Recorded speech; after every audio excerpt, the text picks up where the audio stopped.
दुनिया में कुछ गिने चुने ही विद्वान होते हैं जो अपने जीवन को जन कल्याण के लिए समर्पित कर देते हैं। उनमें से एक विद्वान स्वामी विवेकानंद भी थे, जिन्होंने अपने राष्ट्र और संस्कृति के उत्थान के लिए आजीवन प्रयत्न किया। उन्होंने अपने बुद्धिमत्ता से सनातन धर्म का प्रचार पूरे विश्व में किया। उनका कहना था कि ईश्वर ही सत्य है और हर व्यक्ति को ईश्वर में आस्था रखना चाहिए।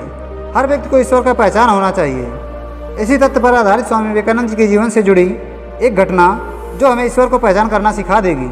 तो चलिए चलते हैं उस घटना के तरफ। यह उन दिनों की बात है जब स्वामी विवेकानंद अपने परम पूज्य रामकृष्ण परमहंस के साथ घूम घूम कर जन कल्याण की सीख दे रहे थे, मानवीय संवेदना की स्थापना कर रहे थे। वह अपना प्रवचन गांव, कस्बे और समाज में दे रहे थे। उसी दौरान परमहंस जी ने एक प्रवचन दिया जिसमें काफ़ी भीड़ आई हुई थी।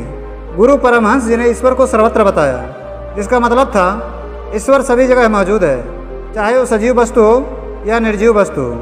ईश्वर सभी के अंदर विराजमान रहते हैं। उसी प्रवचन में एक व्यक्ति ऐसा भी आया था जो परमहंस जी के प्रवचन सुन प्रभावित हो गया।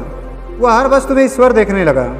पत्थर, पौधे, जीव जंतु सभी में उसे ईश्वर के दर्शन होने लगे। एक समय की बात है जब वह अपना गुरु परमहंस जी से मिलने के लिए जंगल के रास्ते आ रहा था।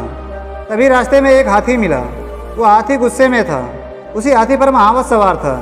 वह दूर से सभी लोगों को कह रहा था कि हट जाओ, वरना हाथी नुकसान पहुंचा सकता है। किंतु वह व्यक्ति गुरु परमहंस जी से इतना प्रभावित हो गया था कि वह उस गुस्सैल हाथी में भी ईश्वर देख रहा था। वह हाथ जोड़कर उस हाथी के समक्ष खड़ा हो गया। वह बिल्कुल भी भयभीत नहीं हुआ। इतने में वह हाथी उसके सामने आकर उसे अपने सूंड में लपेटा और घुमाकर जोर से पटका।